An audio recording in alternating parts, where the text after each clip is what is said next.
Racist bully ruined my childhood, so I destroyed her adult life.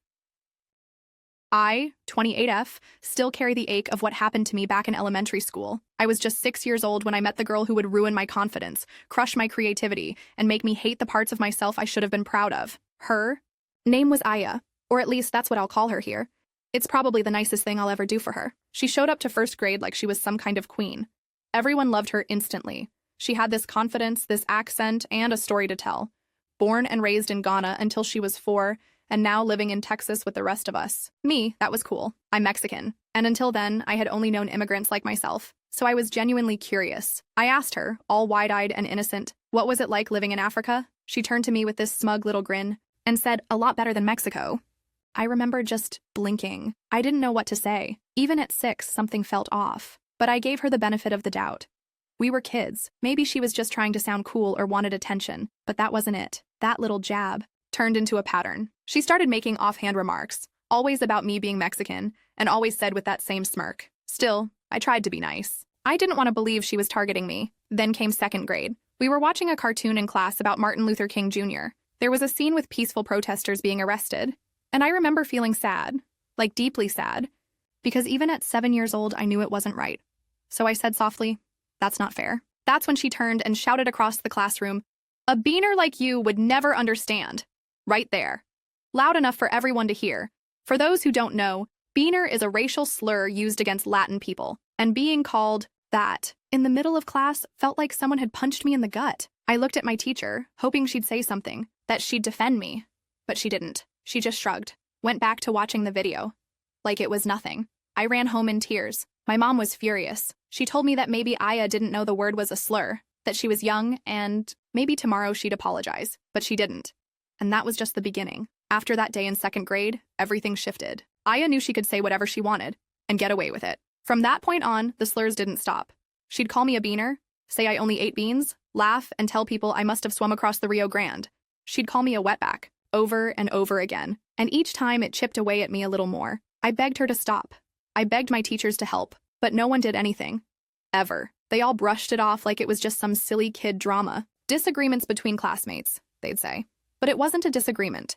It was targeted racism, and I was the only one fighting it, and it didn't stop at the slurs. She picked apart everything, the way I looked, the way I dressed, even the way I smelled, and that one hurt even more. My mom was dating a man at the time, a man who drank too much, smoked constantly. That smell would cling to my clothes, no matter how much we washed them. I already hated it, but Aya turned it into her personal joke. She'd walk past me with her nose plugged, gag dramatically, and tell everyone I didn't bathe. That rumor followed me for years.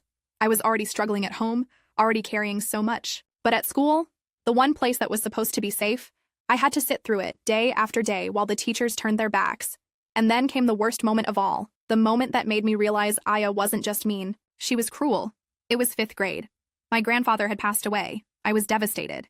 He and I were incredibly close. His death hit me like a truck. I could barely hold myself together at school. And Aya walked up to me with this fake sweet voice and said, I'm really sorry your grandpa died. For one tiny second, I thought, maybe she was finally going to be human. Maybe she'd grown up. Maybe she'd say sorry for everything. But no, that wasn't what she came to say. She looked me straight in the eyes and added, it's sad he died to get away from you. I would too if I realized my granddaughter was that ugly. She laughed. Her friends laughed. And just like every other time, no one did a damn thing. That was when my mom had finally had enough. She stormed up to the school and demanded action. For once, a teacher actually confronted Aya. And you know what she did? She burst into tears, said, it's because I'm black, isn't it? And just like that, the teacher backed off. She weaponized her identity to dodge accountability, and she'd use that same exact line every time someone tried to call her out. It was her shield. And it worked. Every single time. And you're probably wondering, how did she ruin my life? Trust me, I'm getting there. By 6th grade, things had finally quieted down. Or so I thought. Aya wasn't throwing slurs at me every day anymore, and I almost believed maybe, just maybe she was done. But no, she was just planning something worse. See, despite everything she put me through, I had one escape. One thing that made me feel like I mattered, drawing. I was obsessed with anime back then, and I'd been practicing nonstop. I wasn't great yet, but I was getting there. Every day during free period, I'd draw characters from Sailor Moon. I poured myself into it. My art was the only thing that felt safe, that felt mine. One day, I was finishing up a drawing I was really proud of. It was clean, no smudges, no erased lines, and the best I'd done so far. I stepped away for just a few minutes to go to the bathroom, and when I came back, my drawing was ruined. She looked me straight in the eyes and added, "It's sad he died to get away from you. I would too if I realized my granddaughter was that ugly." She laughed. Her friends laughed. And just like every other time, no one did a damn thing. That was when my mom had finally had enough. She stormed up to the school and demanded action. For once, a teacher actually confronted Aya. And you know what she did? She burst into tears. Said, "It's because I'm black, isn't it?" And just like that, the teacher backed off. She weaponized her identity to dodge accountability, and she'd use that same exact line every time someone tried to call her out. It was her shield. And it worked. Every single time. And you're probably wondering, how did she ruin my life? Trust me, I'm getting there. By 6th grade, things had finally quieted down. Or so I thought. Aya wasn't throwing slurs at me every day anymore, and I almost believed maybe, just maybe, she was done. But no. She was just planning something worse. See, despite everything she put me through, I had one escape. One thing that made me feel like I mattered, drawing. I was obsessed with anime back then, and I'd been practicing nonstop. I wasn't great yet, but I was getting there. Every day during free period, I'd draw characters from Sailor Moon. I poured myself into it. My art was the only thing that felt safe, that felt mine. One day, I was finishing up a drawing I was really proud of. It was clean. No smudges, no erased lines. The best I'd done so far. I stepped away for just a few minutes to go to the bathroom. And when I came back, my drawing was ruined. Pen marks everywhere. Slurs scribbled all over it in permanent marker. Beaner. Wetback. It was completely defaced. I just stood there, staring at it. Like if I blinked, it would go away. But it didn't. Then I heard laughing. A familiar kind of laughing. And I looked over. There she was. Aya, laughing with her friends. The same permanent marker sitting in her open desk. I lost it. I marched up to her and screamed. I asked her why. What had I ever done to deserve this? Why did she hate me so much? Why was she so full of venom towards someone who had never done a thing to her? I was crying, shaking, finally standing up for myself after years of being silent, and you know what happened next? We both got sent to the office. At first I thought, maybe this is it. Maybe someone will finally listen. Maybe something will finally happen. Nope. The principal sat us both down, looked me dead in the eye, and said, "You need to apologize to Aya." I couldn't believe it. I asked, "What? Why should I apologize? She destroyed my drawing. She wrote slurs on it." I pointed out the marker stains on her hands. I begged him to see what was right in front of him. He just gave me this tired look and said, "They're just words. Sticks and stones." That's when I knew. They were never going to help me. Not the teachers. Not the principal. Not anyone. And Aya, she knew it too. That day, something in her changed. Like she realized she could get away with anything. And she did. From that point forward, the bullying escalated like wildfire. But me, that day, I stopped drawing. Every time I picked up a pencil after that, I'd freeze. My hands would shake. I'd cry and put it down. She had taken the one thing that made me feel powerful, the one thing that gave me joy, and shattered it. My mom tried everything. She begged the school, wrote letters, showed up in person, but they dismissed her, called her an overprotective single mom. And me?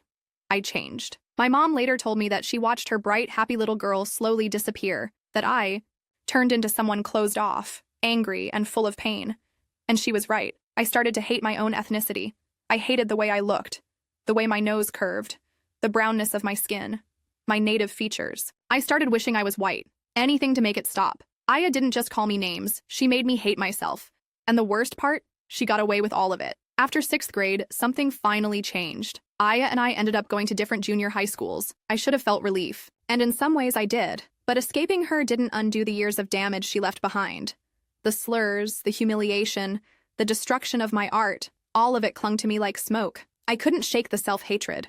I couldn't look in the mirror without seeing everything she'd said carved into my features. I had to go to therapy just to start untangling the mess she made of my identity. And I was lucky.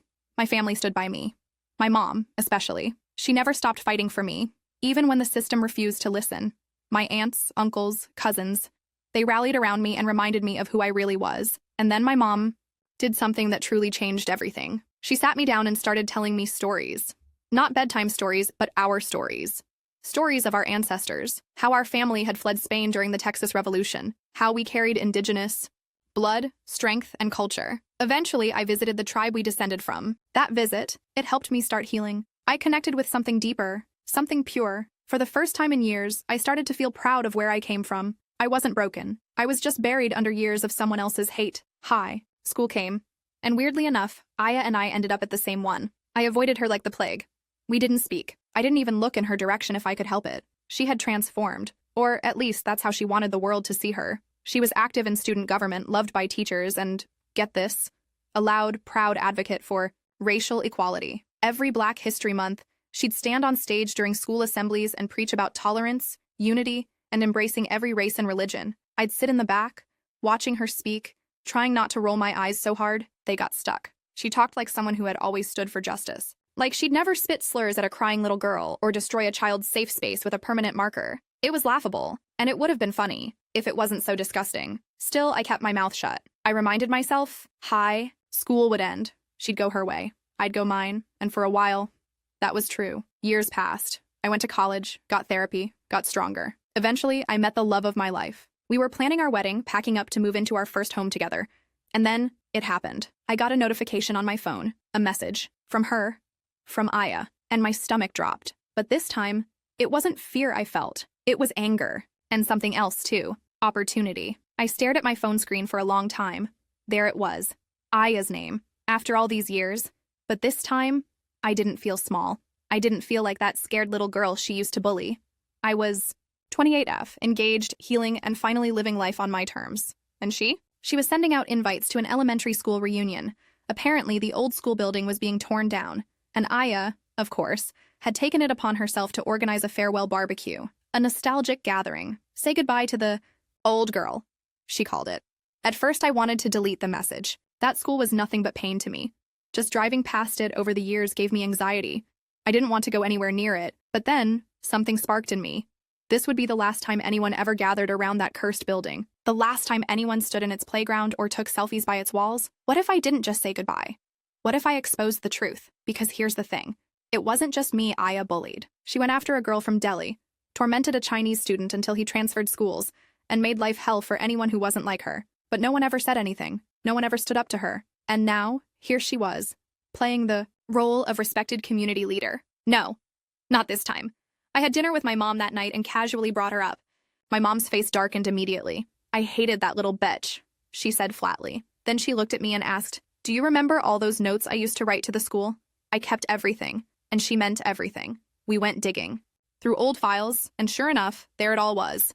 Years of documentation. My mom had written detailed notes about the bullying, the racism, the teacher responses. All of it. She had copies of the letters, school reports, even a written acknowledgement from the principal that Aya had used ethnic slurs against me. It was signed, stamped, and then I found it. The Sailor Moon drawing, the one Aya destroyed, still covered in slurs, still stained with pain. I held it in my hands and cried, not because I was sad, but because I realized how much that girl had taken from me. But not anymore. I scanned everything, the notes, the drawing, the principal's acknowledgement, and then I packaged them all in a little anonymous envelope, addressed to our local equal rights organization. You see, Aya had made a name for herself after graduation. She was involved in advocacy, civil outreach, activism. People saw her as this beacon of hope and acceptance, but I knew who she really was, and soon, so would everyone else. The reunion was surreal, a barbecue on the old school playground, folding. Chairs, lukewarm hot dogs, and people I hadn't seen in over a decade. Most of them looked worn out, the stress of adult life written all over their faces. Me? I showed up calm, fresh, unbothered. The only thing weighing on me that day was the manila envelope I had already mailed, the one packed with truth. I mingled a little, made small talk with a few familiar faces. Most of them were polite, distant. A few were victims of Aya's bullying too, though unlike me, they had mostly ignored her back then. We exchanged knowing glances, shared quiet nods. Then I noticed a few members of the local equal rights group standing off to the side. Aya had clearly invited them, probably to show off how beloved she was in her community. She looked proud, confident, like she believed she'd finally escaped her past, like her mask was flawless. And then she stood up to speak. She gave this emotional, carefully rehearsed speech about being an immigrant, about how hard it was adjusting as a kid, and how thankful she was that our school had welcomed her so warmly. She said she found acceptance here, that this place shaped her into the advocate she became. I stood there, arms folded, trying not to gag. I remembered the smugness on her face when she first walked into class, how she called me racial slurs and laughed while I cried. I remembered how she weaponized her identity whenever someone tried to hold her accountable. So when it was my turn to speak, I didn't hold back. I started slowly. I talked about how nervous I'd been as a kid, starting at a new school, unsure of what to expect. How I had hoped it would be a place that would guide me toward adulthood. And then I told the truth. I said that this school hadn't given me fond memories. It had given me nightmares. That the teachers ignored racism. That one student in particular had bullied me relentlessly for years, to the point that my mother had to spend thousands of dollars on therapy just to help me function again. I paused, let it sink in. Then I turned and looked directly at Aya. And I said, "You, Aya, are the perfect example of the American dream. An immigrant who built a life here. And I'm so glad," I gave her a fake smile, "that you grew out of your racism." The air went still. Her smile froze, and I walked away. I didn't even stick around to see what happened next, but I didn't need to. I thought that would be it. I'd had my moment. I'd said my piece. I'd dropped the mic and walked away. But I had no idea just how deep the fire I lit would burn. You remember that envelope I sent to the local equal rights group? The one packed with evidence? The notes? The drawings? The principal's admission? Yeah, they read it, and they were livid. Their so-called star volunteer, their public face of equality and progress, had a documented history of racism and childhood cruelty, of bullying marginalized kids out of school, of mocking immigrants and slinging slurs while smiling about it. They didn't just ask her to leave. They publicly cut ties with her, called her a disgrace, a fraud, a liar. And then it spiraled. Her fiancé, gone. Broke off the engagement the same week. Her job, terminated. Apparently, the organization she worked for took one look at the documentation and said she was a legal liability. And then came the family fallout. Turns out, her parents never knew. No one ever told them what she had done all those years ago. The school never bothered to call. So when they found out, they were furious. Her father, a man who worked in international business and traveled between the US and Ghana, was humiliated. He demanded to know where she picked up that kind of hatred. Said she didn't get it from them. Oh, and remember that principal? The one who told me, sticks and stones? She got caught in the crossfire too. One of the copies I sent made its way to the school district.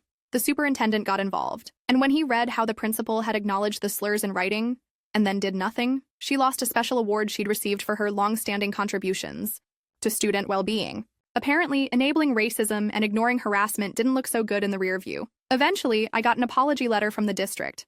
Not just me, but a few others who had been bullied by Aya too. Most of them accepted it. I didn't. Responded politely but firmly, "It's too little, too late." And of course, some of my former classmates had opinions. I started getting messages like, "You should have let it go. Why bring up the past?" People change. But here's the thing. I did let it go. For years. I moved on. I stayed quiet. I healed. But when I saw her name pop up in that message, acting like she was some symbol of hope and equality, it snapped something in me, because she hadn't changed. She'd just buried the evidence, and I unburied it. After everything collapsed around her, Aya tried to reach out. She sent me a message, not to apologize but to demand one. She said I ruined her life, that I destroyed everything she worked for, that I had no right to drag the past into the present. I didn't respond. I blocked her, because here's the truth. She didn't get what she didn't deserve. She got exactly what she earned. I wasn't the angry little girl anymore. I didn't need revenge to heal, but that doesn't mean I owed her silence. For years, she broke me. She took something as innocent and pure as a kid's love for drawing and crushed it under her boot. She made me ashamed of who I was, of my brown skin, my indigenous features, my heritage, but I'm not ashamed anymore. I never got my love for drawing back. Even now, when I try to sketch something, I freeze. The tears come. The old pain echoes. Maybe one day I'll push through that wall. Maybe not. But I did get something else back. Pride. Pride in being Mexican. Pride in being indigenous. Pride in surviving what she tried so hard to erase. I moved out of state after I got married.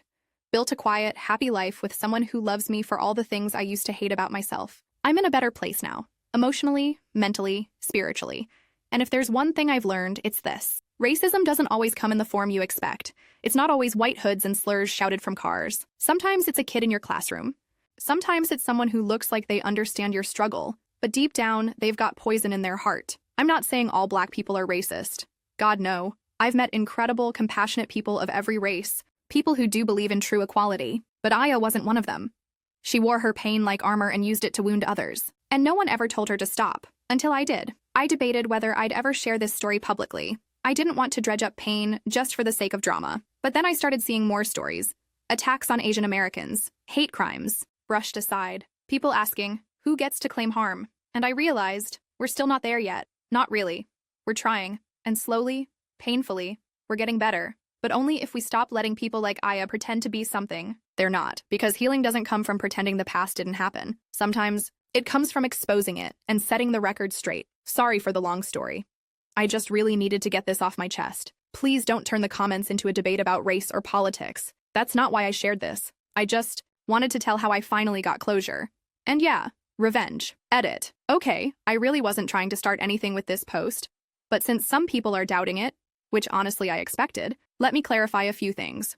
Why did I still have those notes? The bullying happened in the early 2000s, way before social media was used for documentation. My mom kept everything. She actually planned to go to the district, but by the time she got any traction, elementary school ended and Aya was gone. Off to a different junior high. Where did Aya learn those slurs? When she first called me Beaner, she saw how badly it hurt me. Bullies don't always need to understand the words. They just look for a reaction. I even told her it was a slur, but that didn't stop her. It only fueled her. Why did the district apologize? Because this wasn't the first time they were accused of covering up racially motivated bullying. They were already being sued over a more recent case when my documents surfaced. I'm sure their apology was more about damage control than remorse, but whatever. I don't care. That school can burn for all I care. That's all I have to say. Thanks for listening. The case has been heard. The stories have been told. Now it's your turn to judge. Leave your verdict in the comments. Like, share, and subscribe. The Court of Stories is always in session.